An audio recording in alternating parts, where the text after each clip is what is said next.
I read this and was like, you got to be kidding me. The most viral posted it. She ended up as a UFC ring girl. But what? What? Hey, is this true? If it is, you should stay without fans, views, and money and get their commissioner down to the majority of their damn players. Peace. I'm out. Till next time. Sophie Cunningham's point at Dewana Bonner didn't stay on a basketball court. It followed her into the UFC octagon with Max Holloway standing right next to her. That's not a normal athlete moment, that's a full crossover cultural event, and I don't think the league has fully clocked what they're sitting on. When a single gesture from a WNBA role player gets bigger pickup than most actual game winners, you don't bury that, you build a marketing calendar around it, which makes what's coming next so much more infuriating. Out of their own way. I read this and was like, you got to be kidding me.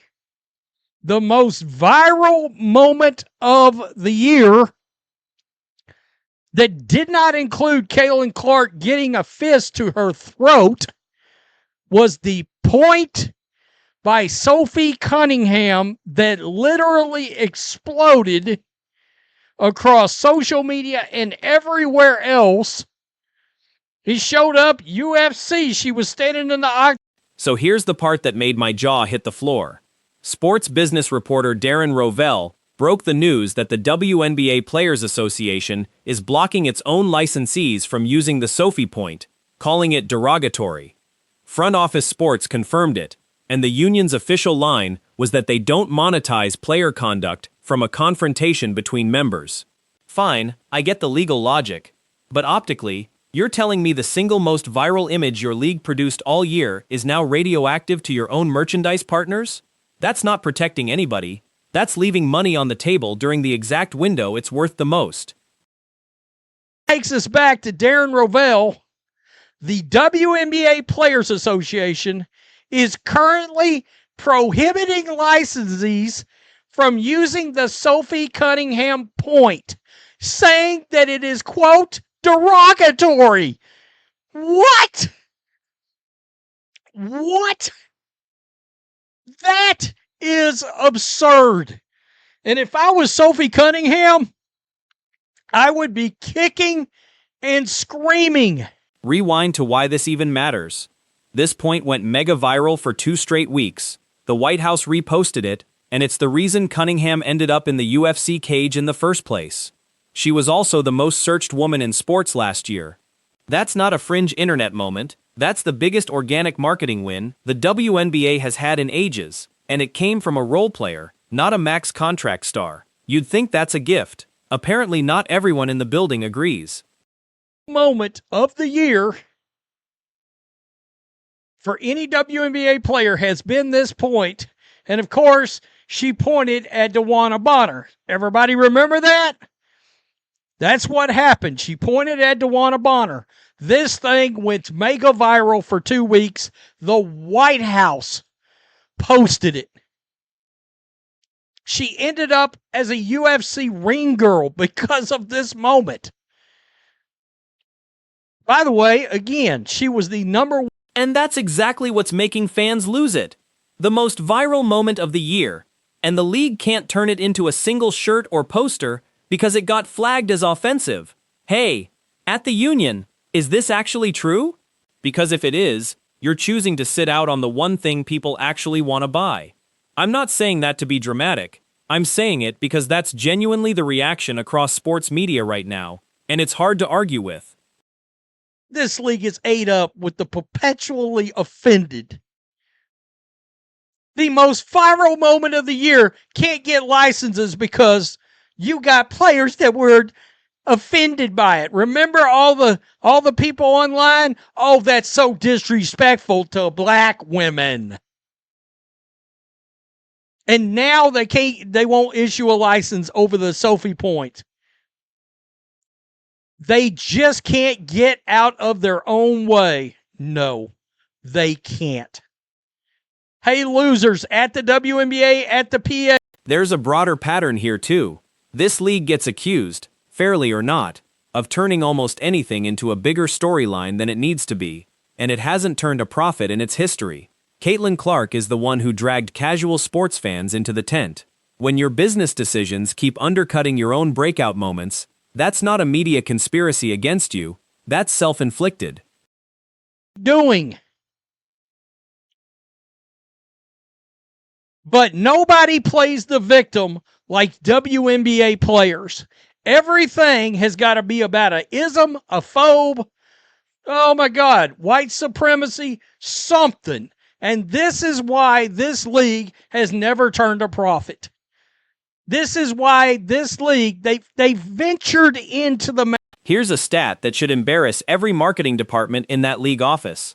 From a pure reach and publicity standpoint, Sophie Cunningham arguably outperformed every player not named Caitlin Clark last season. Number 2 biggest story in the league, by search traffic alone. And instead of leaning all the way into that, the union's decision effectively puts a lid on the one image driving that attention. If I'm running licensing for this league, I'm furious this wasn't handled better before it became a headline. Mainstream, because Caitlin Clark has pulled people in. Sophie, I'm about to hurt a lot of feelings. Sophie Cunningham is the number 2 biggest star in this league. She's above Asia. She's above Angel. I don't give a shit about the play on the court. That may hurt your feelings. Let your feelings be hurt.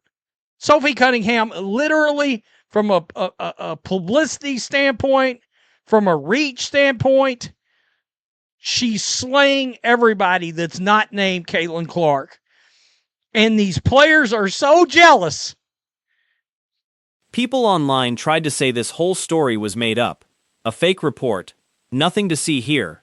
Rovell shut that down fast, saying he'd personally seen the rejection memo a brand partner received. So this isn't a rumor. It's documented.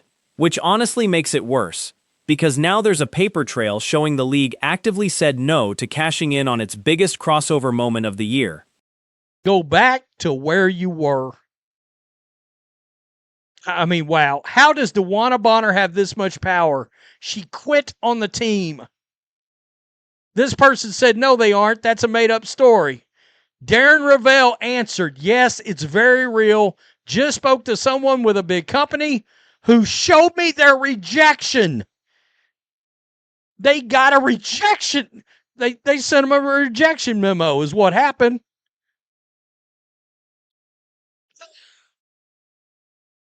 And it's not like fans don't want this.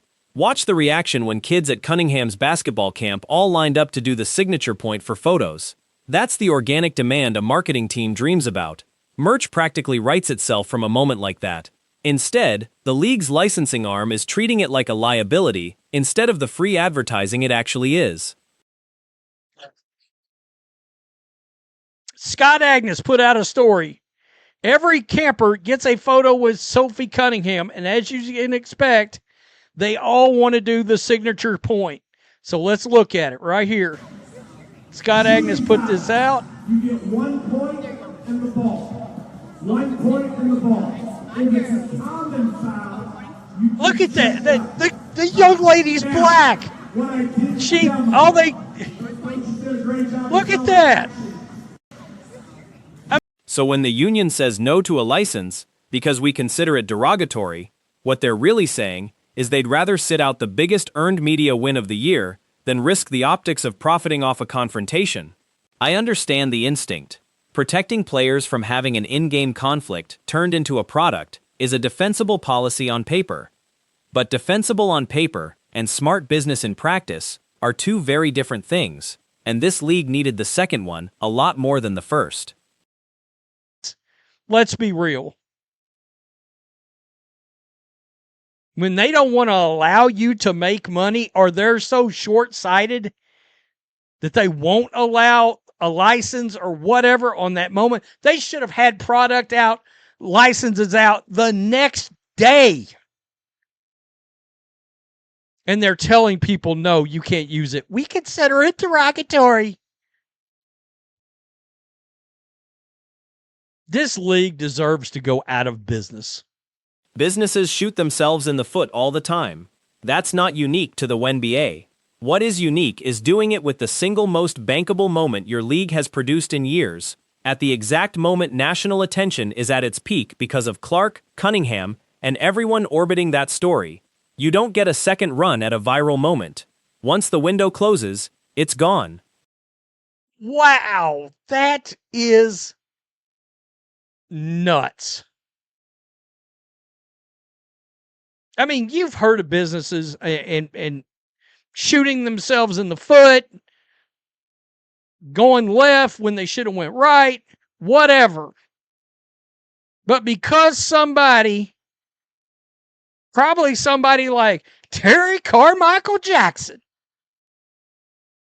or one of the other Fruit Loops involved. And look, I get the fatigue some fans feel with how often this league ends up in the headlines for the wrong reasons instead of the basketball. But that's exactly why a channel like this keeps covering it. When a decision this avoidable becomes national news, it's worth talking through. Win-loss record aside, the league's business office needed a marketing win here, and instead handed the internet another "how did they mess this up" cycle. Out of business. I sort of want to quit covering it, to be honest, but I would still make a video on this even if I wasn't actually watching games. Just because, I mean, when somebody in sports or somebody's does something as stupid as something like. Bottom line, the most viral WNBA moment of the season just got benched by the league's own licensing arm, and the internet noticed immediately. Whether or not you buy the union's reasoning, the timing could not have been worse. Tell me in the comments if you think this gets reversed once the backlash settles. And make sure you're subscribed, because this story isn't done playing out. Because you're ignorant, you play the victimhood Olympics, all of that. Tell me what you think. Make sure you hit subscribe. Good God. It's a clown show. Literally. From their commissioner down to the majority of their damn players. Peace. I'm out. Till next time. Thanks for watching the show. Be sure to